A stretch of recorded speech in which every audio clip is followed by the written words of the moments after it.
Então, gente, vamos continuar. Desculpem porque eu recebi uma ligação no meio, pausou tudo. Então, se tiverem, a Lei vai responder as perguntas que a gente chegou a anotar. Se tiver mais alguma, pode colocar aqui que aí a gente vai lendo. Tá certo? Deixa eu chamar ele aqui.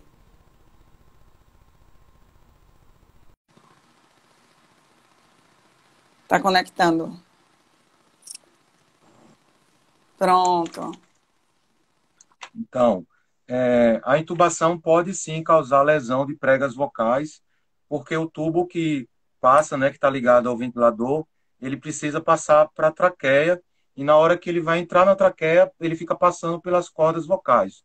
Então, às vezes, pode causar edema, pode causar cistos, né, pode causar paralisia. No começo, minha voz, como eu fui estubado, falava bem rouco, né, e eu tinha uma sensação na laringe aqui que era como caco de vidro, como se tivesse tudo rasgado, né? Uma sensação doía muito para engolir e doía muito para falar. Minha voz não voltou ao normal, o timbre da minha voz ainda não é o mesmo, mas a dor, eu vim deixar de sentir dor essa semana. Aos pouquinhos foi passando. Eu tenho 17 dias que saí do hospital, da UTI. Eu passei cerca de uns 10 dias, né? Então, 27 dias mais ou menos para passar a dor que eu estava tendo na laringe. Logicamente que foi diminuindo aos poucos. Mas sim, o tubo pode causar lesão de corda vocal, sim. Algumas vezes é preciso fazer acompanhamento com fonoaudiólogo e algumas vezes é preciso também fazer diagnóstico ou tratamento com otorrinolaringologista também, né? Outra pergunta foi se o Covid pode causar lesões oportunistas. Sim, pode causar.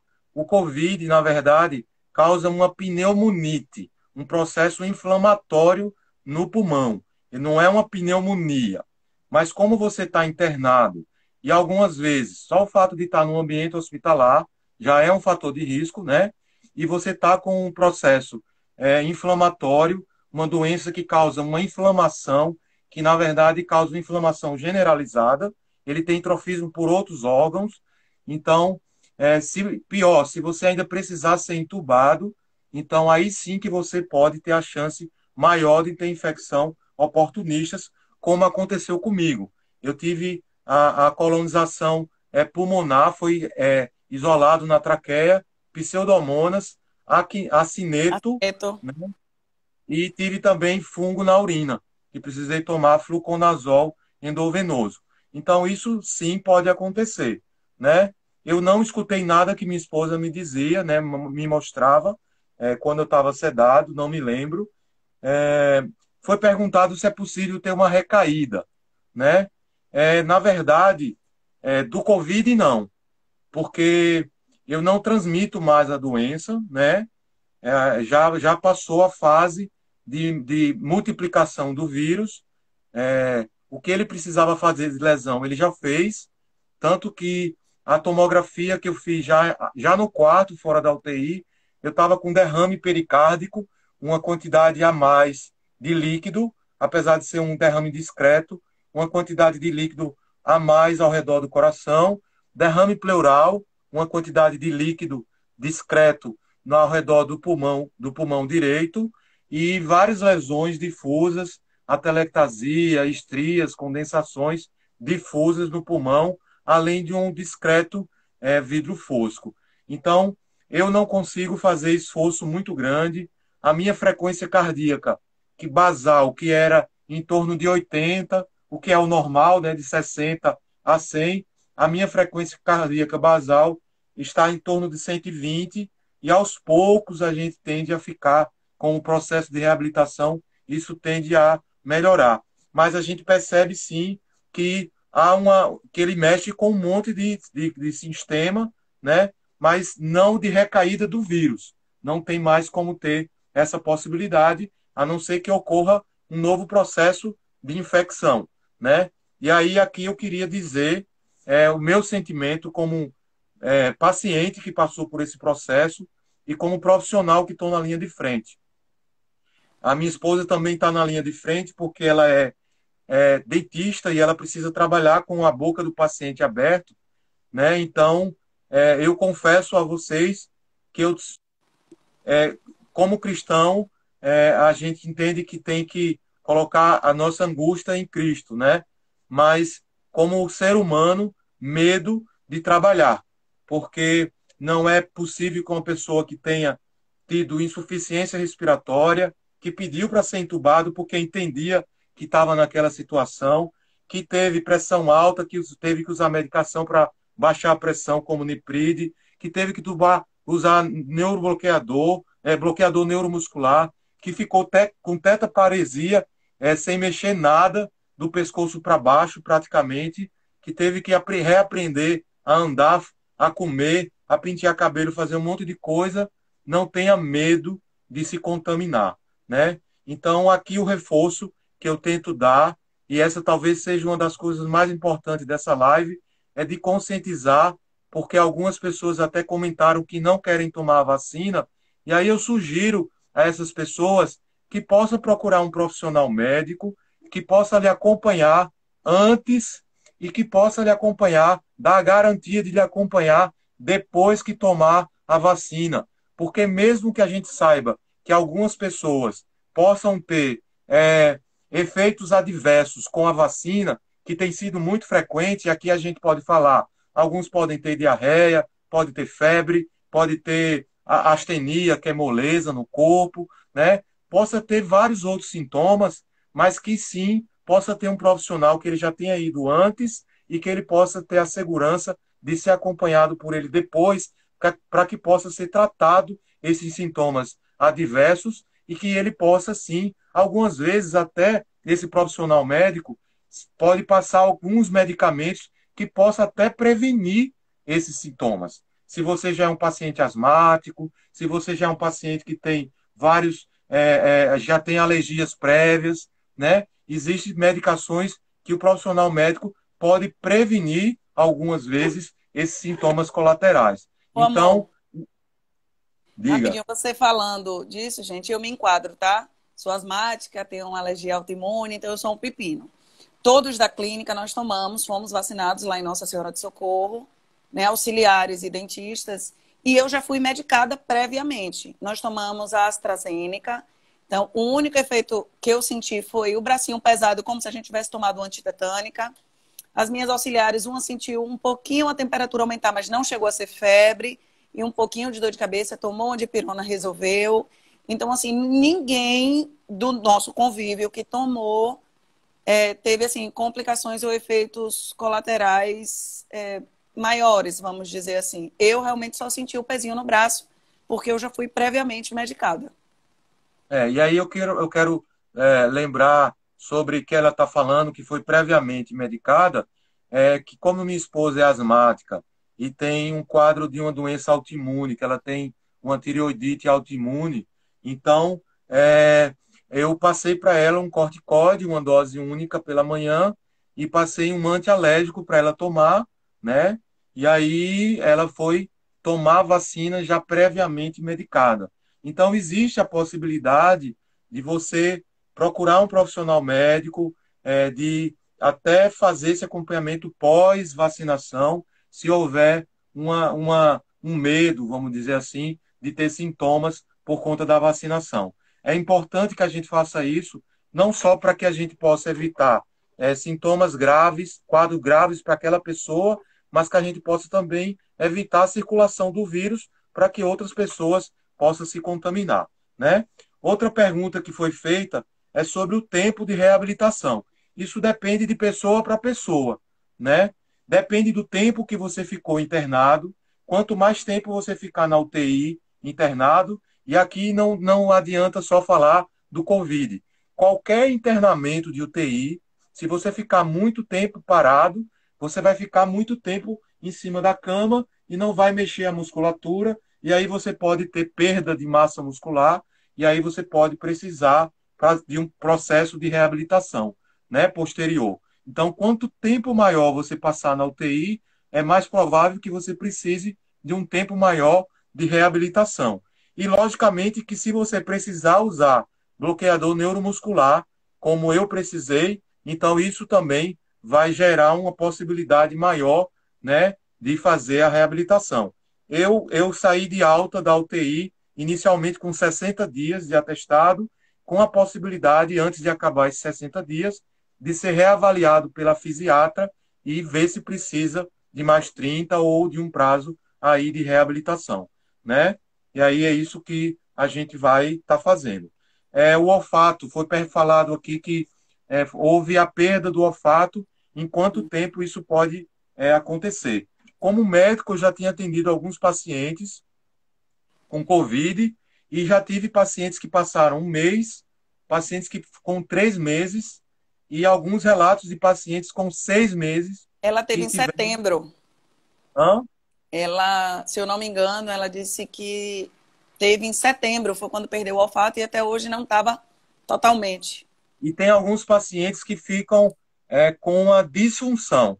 Eles perdem o olfato ou o paladar, mas vão restabelecendo aos poucos, e aí eles começam a sentir aos poucos o paladar, começam a sentir aos poucos o olfato. Eu tenho um vizinho que estava me comentando que ele está conseguindo sentir o olfato só de próximo. De longe, se a pessoa tiver com a tinta muito forte, ele não consegue sentir, né, o que o normal seria sentir, ele não consegue, né? Existem alguns exercícios que pode ser feito, né? É você colocar em tigelinhas várias coisas de cheiro diferente e começar a tentar modificar em prazos de tempo, e você ficar passando para tentar estimular. Mas isso realmente depende de cada pessoa, para tentar voltar. Como você pode estar acometido da ausência do paladar, então você pode, de repente, estar comendo uma comida estragada e pegar uma infecção intestinal, algo do tipo.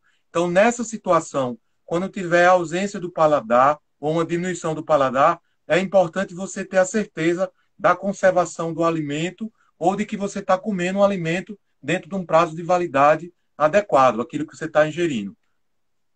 É isso aí. Perguntaram, né, já pegando o gancho, se só você teve, né, e daqui de casa, se alguém mais pegou. Não, gente, ele teve. Eu apenas tive perda do olfato e paladar, que Que ainda está agregando com aí a Covid, sua né? resposta, eu era muito sensível, eu sentia cheiro de longe. E assim, está muito comprometido. Hoje, realmente, eu também só sinto se for muito perto, né? E o paladar também. Não, não tá, como a gente brinca, essas Coca-Colas todas, não. Mas eu só tenho 2 meses, né, de início de sintoma, então vamos esperar aí para ver se tem a recuperação. Ale, tem mais perguntas aqui. É normal a dor nas costas? Sim, é possível que tenha dor nas costas. Existe Pós-Covid. uma. Então, existe. é, Talvez quem não esteja na área, né, não tenha o costume de escutar essa frase. Existe hoje o que a gente médico chama de síndrome pós-Covid. Então, tem alguns pacientes que têm apresentado sintomas que têm se prolongado cronicamente, né, têm permanecido e que precisa muitas vezes fazer um acompanhamento. Às vezes ele não tem uma perda da motricidade, como eu tive por ação de um bloqueador neuromuscular, mas tem pacientes que têm uma astenia, uma moleza importante por longa data. E algumas vezes, como eu falei, que o vírus pode também causar injúria muscular, então não só a moleza, mas a dor muscular, e algumas vezes sim, alguns pacientes podem ter a, a diminuição da força muscular, né? Existem exames que podem ser feitos para determinar a força muscular, em alguns casos. É importante que, se você teve Covid e está tendo astenia, moleza no corpo, isso está permanecendo, é um sintoma que está incomodando e permanecendo por longa data, é possível sim que seja uma síndrome pós-Covid. Assim como a alteração do olfato, do paladar, se ela se permanece por muito tempo, ela se enquadra dentro desses sintomas da síndrome, né? Já que a síndrome é um conjunto de sinais e sintomas.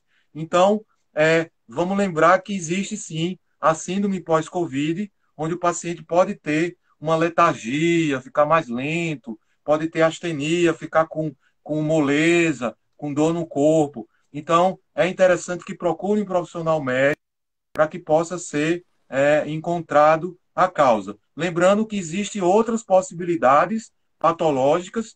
Então, por exemplo, uma hipovitaminose, você ter vitaminas baixas, pode também causar moleza no corpo, anemia, né? Então, várias outras possibilidades também podem levar a esse quadro de letargia, ou de moleza, ou de dor no corpo, tá certo? Não tem outra aqui, Ale. Quem é entubado pode deixar de falar? Então, quando você é entubado, não existe a possibilidade de passar um tubo, né, pela garganta. E se eu não tiver se não tiver sido feito medicação no paciente para que ele durma, fique sedado, você não consegue passar o tubo. Imagina que se eu botar o dedo na minha garganta, eu vou ter um reflexo de vômito. Então imagina eu colocar um tubo que vai entrar dentro da minha garganta e passar pela minha corda vocal. Então, é preciso que o paciente esteja sedado, que esteja dormindo, para que ele não sinta que está sendo passado o tubo e aí ele consiga ser entubado. Ou seja, nessa condição, ele não consegue falar e, na experiência, como foi perguntado, eu não me lembro de absolutamente nenhum áudio, nenhuma fala que minha esposa tenha dito, né? Apesar de dela ter relatado de eu ter apertado a mãozinha, né, de eu ter chorado em alguns momentos que ela falava algumas coisas. Né? É possível, sim, que o cérebro tenha entendido, porque existem conexões que formam sinapses e que já foram pré-definidas antes e que podem ter escutado ela, mas que do ponto de vista de consciência, eu não tenho a consciência daquilo que foi falado, porque eu estava em estado de coma induzido. Amor, a questão da intubação é se pode deixar de falar. Uma consequência da intubação pode agredir as Sim. cordas vocais de tamanho a chegar ao ponto da pessoa não poder falar depois, não é Ah, sim, de sim, estar sim. entubado no momento. Ah, entendi, certo, claro. Então, se aquilo que minha esposa falou, que estava chegando um prazo que precisava fazer a traqueostomia, se deve em parte por conta disso também, né? Porque quando eu passo o tubo, se a gente deixar o tubo lá na traqueia por longa data, isso também vai lesar a corda vocal, né? Então, é possível sim que possa determinar a lesão de corda vocal, às vezes no próprio procedimento de intubação pode lesar a corda vocal. E às vezes causa paralisia permanente ou provisória, e às vezes tem sim pacientes que têm alteração da voz mesmo, que precisa ficar com acompanhamento com especializado. Isso pode acontecer sim. Deixa eu ver, Renata e Ale, amamos vocês. Obrigada. Tem mais perguntas aqui embaixo.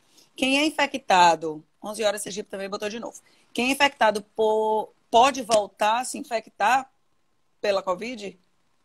Sim, quem é infectado pode voltar. A gente sabe que pode voltar independente da variante, que a gente sabe que já aconteceu a variante, e pior, pode ser infectado por uma nova variante com um poder de infectabilidade maior, né? E aí, com as condições que a gente está vendo agora, de, às vezes, sem vaga de UTI, de não ter assistência adequada. Por isso que, além do que eu falei, que estava com medo de voltar a trabalhar, eu aqui reforço a ideia da gente se precaver cada vez mais, de tentar não ficar saindo ó, sem necessidade, de usar a máscara, de ter os cuidados com a mão, porque se eu já tinha medo, agora isso triplicou ou muito mais do que isso pelo que eu vivi, né, como paciente. Tem outra pergunta. A Covid pode desencadear o Alzheimer? Hum, não vi nada de correlação de Covid com Alzheimer. Teve uma pergunta sobre o esquecimento. É, Sim. existe, existe, existe uma relação de pacientes que foram intubados, que foram levados para a UTI, que usaram drogas sedativas, com um quadro de esquecimento. Eu não sei se essa pessoa que está perguntando, se ela também precisou ser sedada, mas não, eu não conheço a relação da infecção COVID com o quadro de esquecimento se a pessoa não precisou ser sedada, né? Agora, se ela teve COVID e chegou a ser sedada, sim, existe sim uma relação do uso do sedativo endovenoso que leva a um coma induzido com um quadro de esquecimento provisório, né? Não permanente posteriormente, né? Então, isso é possível sim que possa acontecer, um esquecimento. Pronto. Aí tem, eu acho que a Deneval botou: meu médico é o Senhor. Célia disse: excelentes respostas, Jesus te abençoe. Aí tem outra aqui. Quem tem rinite alérgica é mais susceptível a se infectar com o Covid? Não, rinite alérgica não é fator de risco, não é grupo de risco para ser infectado com Covid, né? Não existe essa relação de ser infectado a mais, certo? Existem alguns trabalhos falando sobre o tipo sanguíneo, que alguns são mais susceptíveis a ter a forma mais grave, outros têm mais chance de desenvolver a doença quando infectado, mas a rinite não tem uma relação com a maior ou menor possibilidade de ter infecção. Agora, o paciente que tem rinite, existe uma teoria chamada teoria de vias aéreas contíguas ou teoria das vias aéreas únicas, que é uma teoria que diz assim: quando você tem um processo inflamatório e ou infeccioso na via aérea, isso predispõe a ter um processo em outro local. Então, pacientes que têm rinite, que não foram diagnosticados com rinite e que mantêm essa rinite por muito tempo, podem envelhecer e aumentar a possibilidade de desenvolver asma. Esse inclusive, uma das possibilidades que explica a incidência maior de asma em idosos, por não ter o diagnóstico de uma rinite que poderia ter sido tratada anteriormente. Ou vice-versa, pacientes que são asmáticos que possa desenvolver crises de asma porque está com rinite. Por que eu estou falando isso? Porque um paciente que seja asmático e que tenha rinite pode agudizar sua asma e durante esse período, se estiver infectado com COVID, isso pode sim ser um fator de risco para que ele possa agravar.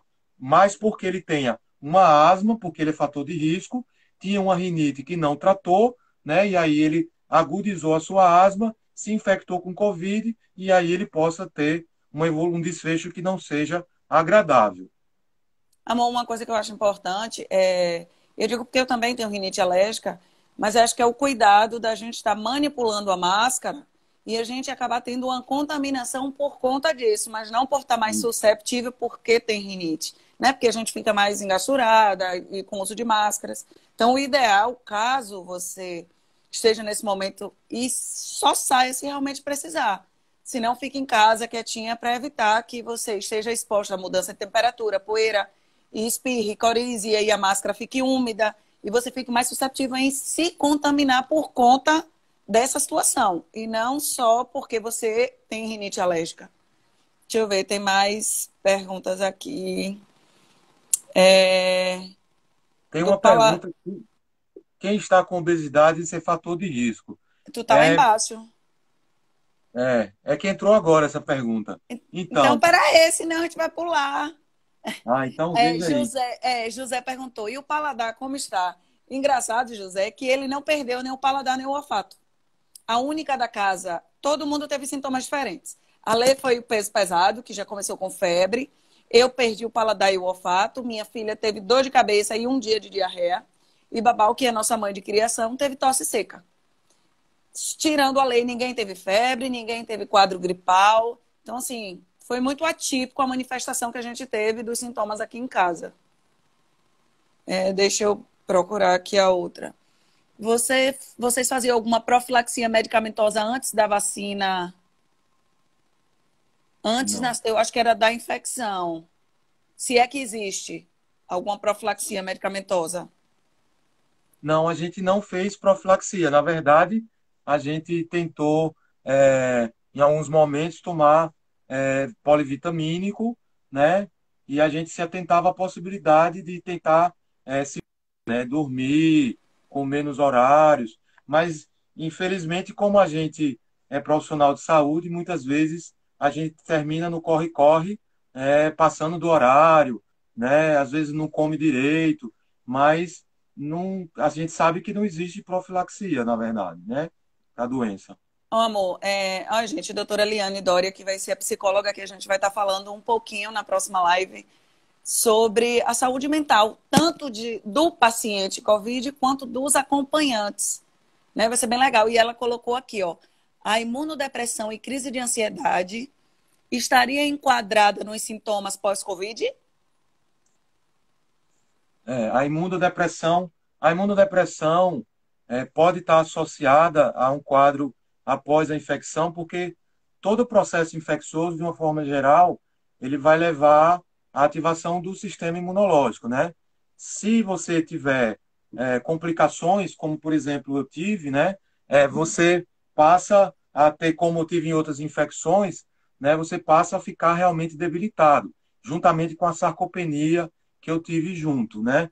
Então, mas de uma forma geral, se você tiver quadros leves, não necessariamente a, a imunodepressão está relacionada à síndrome pós-Covid. Agora, o que eu encontro muito como médico, e eu entendo que a doutora psicóloga ainda deve perceber isso, eu percebo muito um aumento muito grande desses quadros de ansiedade e alguns mais de depressão, mas principalmente de transtorno de ansiedade, que a gente, como médico, não termina não enquadrando como síndrome pós-Covid, mas se a gente for pensar, poderia estar relacionado como um processo relacionado ao Covid, né?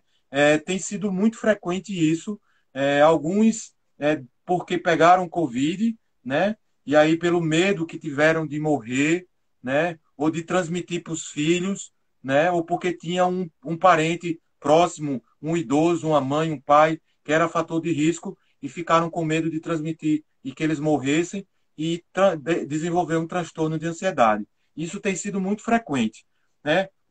Quanto à questão do sistema imunológico, só se fosse nesses quadros como eu tive de gravidade, né? Mas quanto ao transtorno de ansiedade, tem sido muito frequente após a infecção.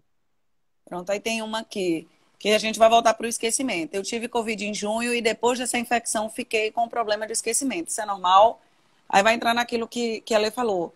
Qual foi o comprometimento? Você ficou hospitalizado, ficou internado, né? Aí tem que levar em conta tudo isso para saber se teve É, e, interferência ou e não. vale a pena lembrar assim que precisa procurar um profissional médico para fazer uma bateria de exames enorme para poder identificar que fator pode estar alterado ou que pode ter sido alterado após a infecção, né? Para que a gente possa tentar definir a causa desse esquecimento, né? Será que tem uma hipovitaminose também associada? Será que tem alguma outra coisa que está alterado e que possa estar ajudando a manter esse sintoma? Então vale a pena procurar um profissional médico para tentar ver isso daí, né? Amor, Tá? ó, Fabiana perguntou: a pessoa que teve Covid pode ter de novo sem ter contato com outra pessoa? Não. Tá. Não assim, teria que ter contato com outra pessoa infectada para que possa desenvolver um novo processo infeccioso. Pronto, tem uma que é muito interessante, que o 11 Horas Sergipe botou. Quanto de saturação seria crítica para o paciente, no caso, para ele ser encaminhado para o hospital? Pronto. A saturação de oxigênio, ela reflete, a gente vê a saturação por um aparelho chamado oxímetro. Geralmente é colocado no dedo e aparece lá no monitorzinho. A saturação normal é acima de 94, ou seja, 95 até 100%.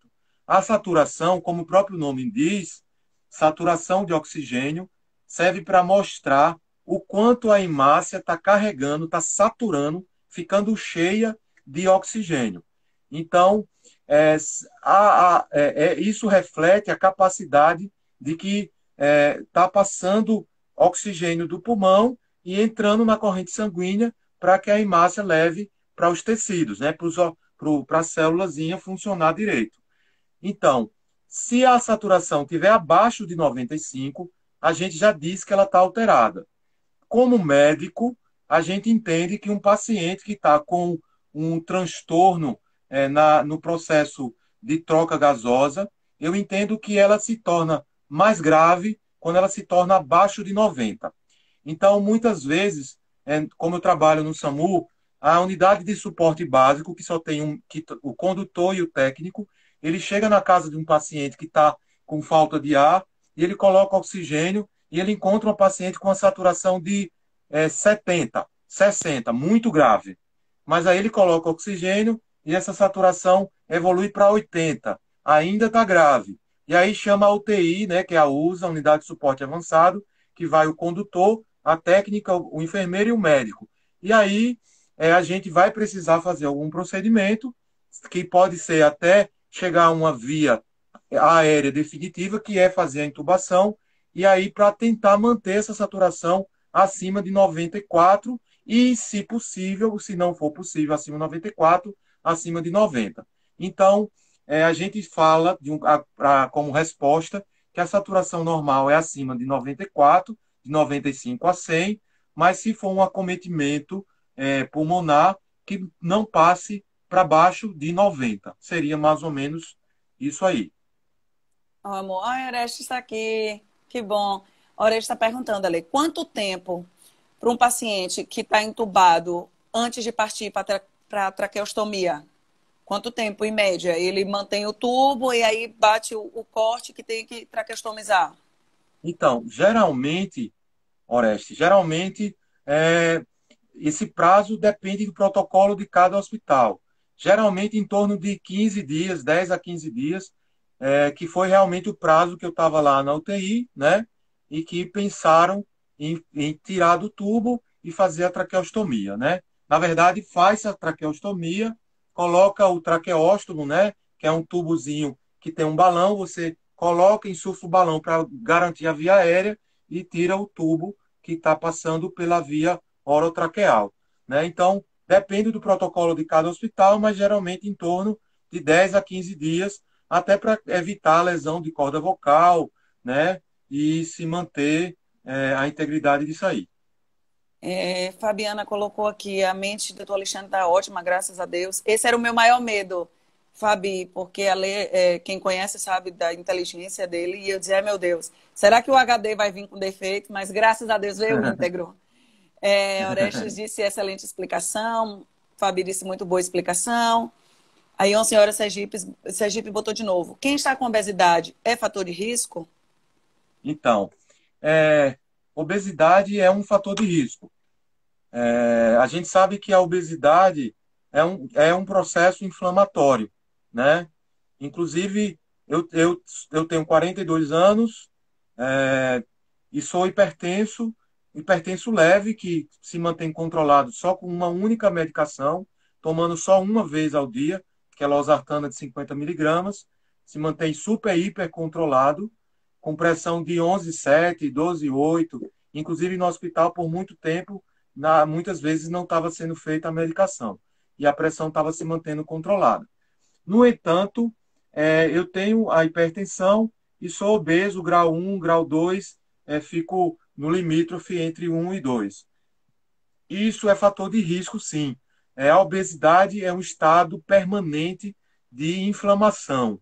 Inclusive, meus exames, saiu o resultado hoje, eu estou com uma ferritina muito alta, em torno de 800. A ferritina alta pode ser o reflexo desse processo inflamatório da obesidade. Então, a inflamação da obesidade é sim um fator de risco para o COVID, para desfechos que não sejam bons, né? Mas não só a obesidade como si só, a gente precisa pensar em outros fatores.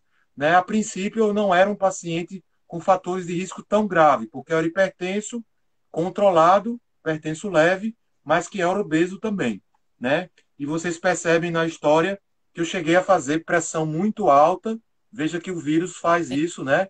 cheguei a fazer 220 200 por 110. e tive que usar nipride, medicação em bomba, mantida em bomba para que conseguisse controlar a pressão. Então, na Sim. verdade, há um descontrole do nível pressórico, dos níveis pressóricos, pelo fato de eu ser hipertenso, né? E a obesidade, pelo fato do estado de inflamação, é sim um fator de risco. Mo, tem uma pergunta bem interessante de Rosa, uma amiga minha. Saudade. Boa noite. Eu tive uma neurite vestibular. O otorrino acredita que foi em decorrência da Covid. É É possível? possível. É possível, sim. A, a, a Covid é uma doença nova, né, que a gente está aprendendo com ela.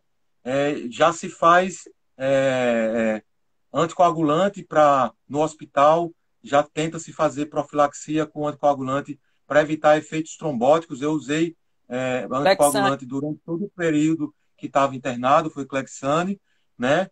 Não só pelo fato de eu estar acamado, mesmo quando eu não estava acamado, ainda antes de descer para a UTI, eu já estava tomando Clexane, né? A gente sabe que a doença tem fenômenos tromboembólicos. Alguns pacientes já foram feitos biópsias do pulmão e se encontrou trombose de tecido neuronal, né, cerebral. E aí é possível, sim, assim como existe o acometimento neuronal, que a gente falou que pode ter alteração sensitiva de extremidades, alteração neuronal que acarreta alteração do olfato, do paladar, de repente ter tido uma alteração na parte responsável pela audição no ouvido interno e ter causado essa neurite. É possível ela, sim que tenha é, sido. ela resumiu. A neurite se deu 45 dias após o diagnóstico. Os sintomas dela foram leves, dor no corpo, sensação de febre, a aferição estava normal, ânsia de vômito e falta de apetite por uns 3 dias. Então, se a gente for olhar, amor, a variedade de sintomas É que a muito gente tem grande. hoje muito grande. Então, a gente não consegue só ficar pensando como antes em sintomas gripais, né? Aí Neide respondeu lá, quando a gente falou do tempo, a questão do esquecimento. Ela disse que não ficou hospitalizada, não. Que os sintomas foram cefaleia, sem paladar e sem olfato e tosse seca. Mas depois da infecção ficou com problemas de esquecimento. Então, aí é como eu falei, porque às vezes a gente pode estar associando com a possibilidade de ser do Covid e pode ter sido. Você pode ter desenvolvido algum quadro que precise ser diagnosticado por algum exame laboratorial, né? Uma alteração de uma vitamina, uma alteração, uma anemia, alguma outra coisa, e que de repente a gente pode estar achando que foi o Covid, o vírus especificamente, que esteja causando a nível cerebral.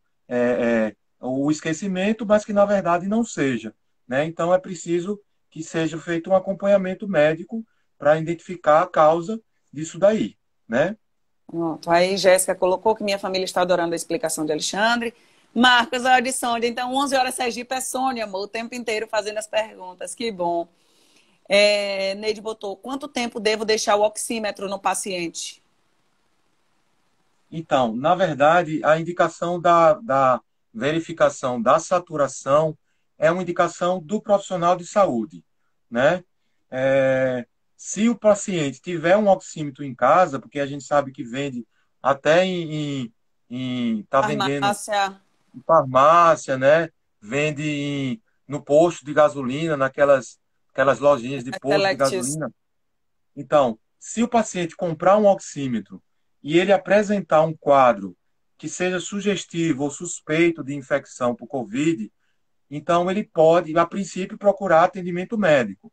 Se o atendimento médico indicar que ele vá para casa e ele tiver o oxímetro em casa, a princípio, não há uma indicação dele ficar com o oxímetro direto. Mas ele pode, em alguns momentos, verificar a sua saturação e ficar de olho e dizer: ora, a minha saturação tem permanecido normal, acima de 94, né? Pode servir como um parâmetro? Pode. Mas, de uma forma geral, a gente entende que o que vai fazer com que o paciente procure o atendimento médico que se ele tiver uma piora dos sintomas, que são sintomas de alarme, como eu tive, que é a manutenção de febre por mais de 48 horas, essa é uma possibilidade, ou se ele teve febre e deixou de ter febre e voltou a ter febre novamente, ou se ele passou a ter um rebaixamento de nível de consciência, ele não do estado geral, ele não consegue mais interagir tão bem com as pessoas, quer só ficar deitado, dormindo, ou se ele está com astenia muito grande, ou se ele está tendo febre muito, muito, muito alta, né? Então, isso são sinais de alerta que indica que ele procure de urgência um atendimento. Lembrando que esse paciente deve também estar sendo acompanhado, né, por um serviço que a gente sabe que existe atendimento, acompanhamento por telefone, né, dos serviços até da prefeitura, do 156, que é um número que fica acompanhando, para que, eu acho que é 156, não sei se é esse o número, a gente pode checar depois, tem um número específico, né? No site da Prefeitura de Aracaju tem um número que a gente pode ver lá para fazer esse acompanhamento com o telefone e ver como o paciente está dos seus sintomas, né? E orientar os pacientes. Olha, André botou aqui grande médico, doutor Alexandre. Rosa botou saudades. Beijo, amiga. Gena Fofa botou parabéns, guerreiro. Lele, minha nora, colocou aqui: oi, muito feliz de estar presenciando esse relato. É possível uma regeneração total do pulmão após Covid ou pneumonia? Se sim, em quanto tempo? Vejo que a lei está falando muito bem, sem cansar. Então, o que acontece é que depende do quadro do paciente. Então, se o paciente teve um acometimento pulmonar muito discreto, então realmente o tempo de regeneração pulmonar vai ser menor, né? Se ele tiver um acometimento maior, o tempo de regeneração também vai ser maior. Vocês estão percebendo que eu não estou cansando, mas na verdade eu faço uma inspiração maior. Eu sinto que eu preciso de uma inspiração maior entre frases para poder eu conseguir manter falando. Talvez não seja perceptível para quem esteja escutando, mas se vocês pararem para perceber, eu faço uma pausazinha discreta para fazer uma inspiraçãozinha. E quando eu faço movimentos, o meu cardiopulmonar, a minha aptidão cardiopulmonar, ela não está realmente 100%, né? Então, eu ainda estou nesse processo de reabilitação. O tempo vai depender de cada paciente.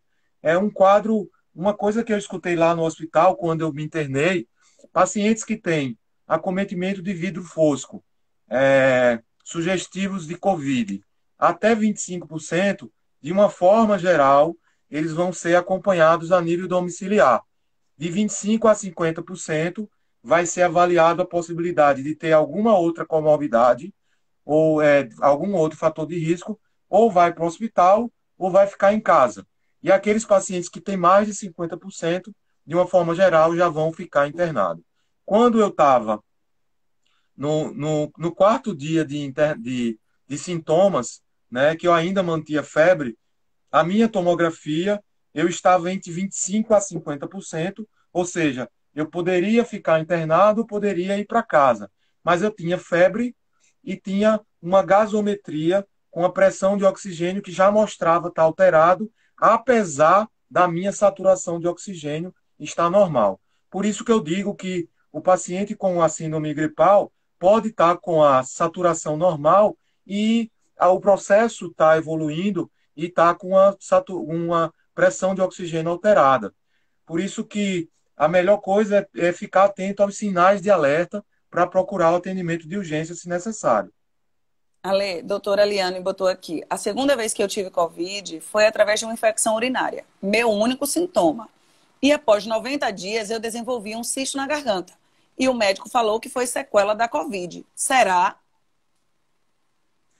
Então, esse cisto, como é esse cisto na garganta, né? Como foi desenvolvido? Né? É uma doença nova, como a gente já referiu, e uma doença que tem várias apresentações, né? A gente já teve, por exemplo, tem uma enfermeira que trabalha comigo, ela trabalhava não sei se ainda trabalha, num Covidário em Salvador, e ela chegou a relatar de uma enfermeira amiga dela que apresentou somente diarreia e febre, e que apresentou somente diarreia, e que quando apresentou febre, ela evoluiu já com insuficiência respiratória e morreu, né? Então, assim, é uma doença que tem muita caracterização clínica. Tem pacientes que têm COVID e que têm só manchas na pele, como uma síndrome de uma lesão de virose na pele, manchas características de vírus. Então, é possível que tenha sido, né? Se o colega médico for especialista, né? E ele realmente vê uma lesão que seja sugestiva, é possível que sim, né? Mas como esse cisto, né? Tem que ver as características, né? Aí Lele botou aqui, amor, Lele nossa nora. Outra dúvida. Ouvi um relato de uma paciente que desenvolveu miastenia graves após Covid. Existe relação?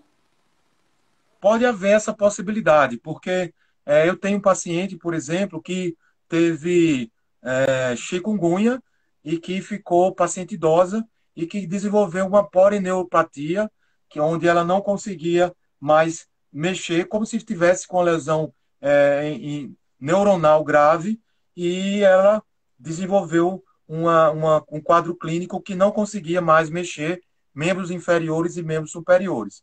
Como a doença pode desenvolver alterações neuronais, a gente pode imaginar, sim, como a gente viu o colega aí falando de uma neurite no ouvido interno que desenvolveu uma neurite no ouvido, né, um problema auditivo, né, assim como a alteração do olfato, do paladar, alteração sensitiva nas extremidades. Então, é possível, sim, que possa acontecer essa situação.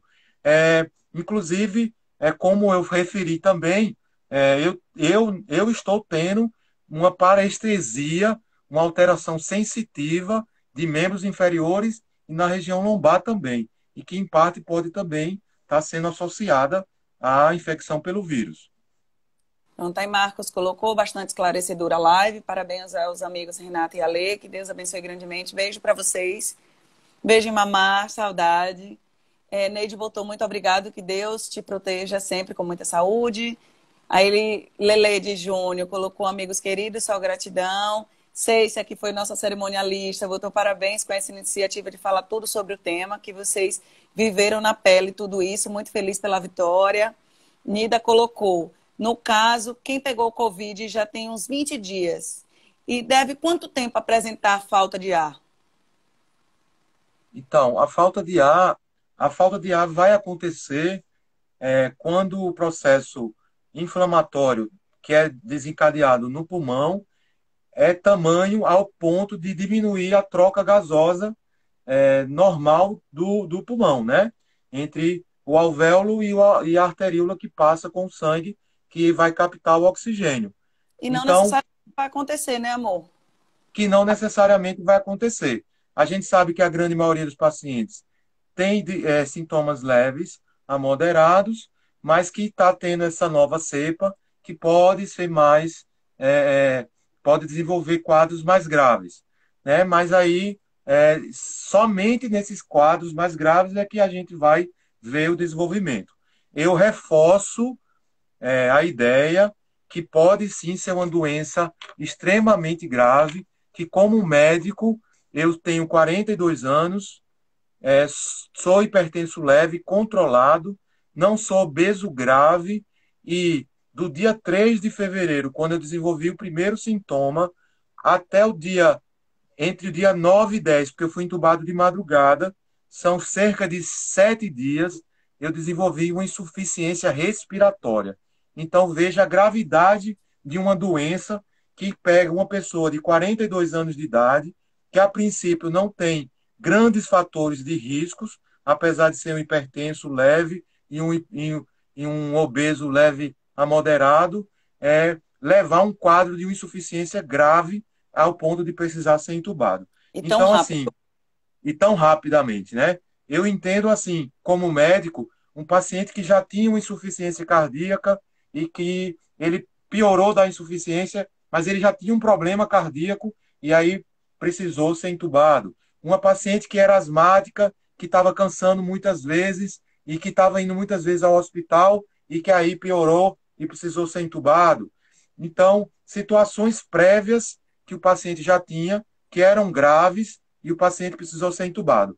Mas uma pessoa de 42 anos, sem a princípio ter é, é, um quadro clínico de tão grande gravidade e que evoluiu ao ponto de uma intubação, uma insuficiência respiratória em cerca de 7 dias, uma semana. Então, Mo, é, impo é importante lembrar que é possível isso. pronto, eu vou só dar uma aceleradinha, porque a gente vai fazer 2 horas de live já o Instagram corta. Mônica perguntou, essa regeneração pulmonar acontece com ou sem medicação? Depende. Se o paciente, alguns pacientes desenvolvem broncoespasmo, contração dos brônquios e falta de ar, como se fosse um asmático no esforço físico, ou pode desenvolver falta de ar, que precise ficar tomando bombinha, que precise fazer corticóide, manutenção posterior de medicações para poder melhorar. Se o paciente tiver um derrame pleural, eu tiro derrame pleural discreto, né? Mas se o paciente tiver um derrame pleural maior e precisa fazer drenagem às vezes, ou isso também possa causar um processo chamado de dor pleurítica, e aí o paciente vai ter dificuldade respiratória quando inspirar, puxar o ar. Então, existem várias possibilidades, dependendo da gravidade da doença, ele pode sim precisar de medicação. Quando eu estava internado, eu usava uma bombinha para poder me ajudar a não ficar cansado. E foi prescrito medicação, uma bombinha, que se eu ficasse cansado, eu iria precisar ficar fazendo uso. Pronto, Lele, aqui, a Manuela botou Deus proteja vocês. E no caso de parestesia, aí, amor, para a gente tentar resumir, para poder a gente se despedir e agradecer, né? Senão a gente não vai conseguir também. No caso de parestesia e até a amnésia, que você falou antes, pode ter sido efeito adverso das medicações sedativas hipnóticas que você tomou? No caso, o Sim. fentanil, o Dormonide, o Propofol e até... A parestesia pode ser feito também do bloqueador neuromuscular, né, de longa data, né? Pode ter sido postural pelo fato de ter ficado deitado muito tempo, né? Isso pode também estar associado e pode estar associado juntamente, conjunto com a lesão neuronal que o vírus pode causar, né? Pode sim estar associado a isso. Pronto, aí, Vel, botou lindos, rezei muito por vocês, live maravilhosa, obrigada, amiga. E Andresa, amor, para finalizar, elogiou, está dizendo parabéns a todos os envolvidos nessa live, que está muito interessante, importante e esclarecedora. Então, gente, eu só tenho a agradecer a vocês, né, que uma hora da outra e quase uma dessa. A gente vai ter uma sequência de lives muito interessantes. Depois a Lei vai ter uma live, ele nem estava sabendo disso, está sendo em primeira mão, sobre os exames, as alterações que podem acontecer, né? Ele está vendo nos exames hematológicos dele as alterações, inclusive vitamina D, testosterona. Então a gente vai estar trazendo isso, que é muito importante, e a gente vai ser uma outra live. A próxima já vai ser a parte de saúde mental com a doutora Liane, né? Dos acompanhantes e de pacientes pós-Covid. E também a gente vai ter uma live falando da manifestação do Covid na parte odontológica. Então, assim, fiquem ligados na página da clínica. A gente está ajeitando o YouTube também, porque vai vir muito conteúdo legal e esclarecedor para que a gente possa ser abençoado e abençoar os outros, né?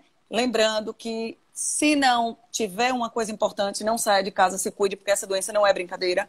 Eu poderia agora estar sem meu esposo, né? Foi muito, muito, muito sério. E o que eu passei, eu vou falar um pouquinho na live de saúde mental, sobre a parte emocional de tudo isso.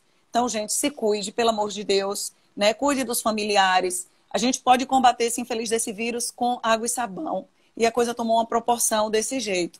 Então, assim, muitos agradecimentos. Nós aqui agradecemos por todas as orações e apoio que a gente recebeu de todos os lugares, de pessoas que conhecemos e que não conhecemos. Então, que Deus abençoe grandemente. Babau, e use máscara, sim.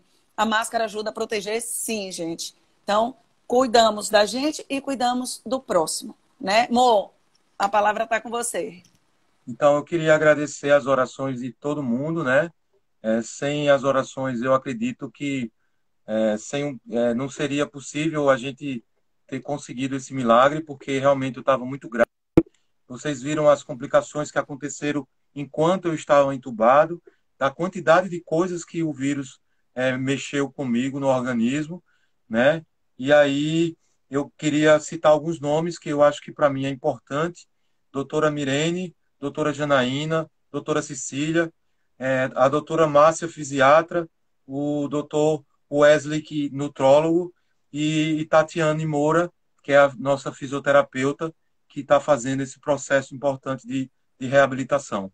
E a todos os técnicos de enfermagem, Everton, que participou aqui, Ítalo, Lucas, Mariana, acho que tem outros nomes, né, amor, que, Tem muita gente, tem Tati, né? Que a gente que descobriu, são Mário, que foi minha técnicos de paciente. enfermagem que cuidaram de mim, que eu tenho grande apreço e respeito por eles, pelo trabalho deles e a dedicação. Eu queria agradecer e, novamente, refaço as palavras da minha esposa. Vamos se cuidar, porque realmente a gente precisa fazer isso. E Deus abençoe a todos. Amor, e só assim, para fechar, gente, a gente quer confirmar vocês e incentivar que se vacinem, né? Se próximas cepas que irão surgir terão outras vacinas, a gente se vacina de novo. A gente só vai conseguir ter um pouco de normalidade quando a gente tiver uma imunidade de rebanho. Para isso, vai ter que ter uma quantidade muito grande de gente vacinada. Então, vamos, se for preciso, procure o médico, vá como eu fui, vacinada previamente, ou medicada previamente, mas vá. Creia, a ciência está aí para isso, né? É uma doença nova que a gente está descobrindo e faz parte. Mas a gente quer deixar claro que a gente é a favor da vacinação e incentivar vocês que sejam também. Viu? Que Deus abençoe. Muito obrigada por tudo. E a gente se encontra nas próximas lives. Uma boa noite. Beijo grande no coração.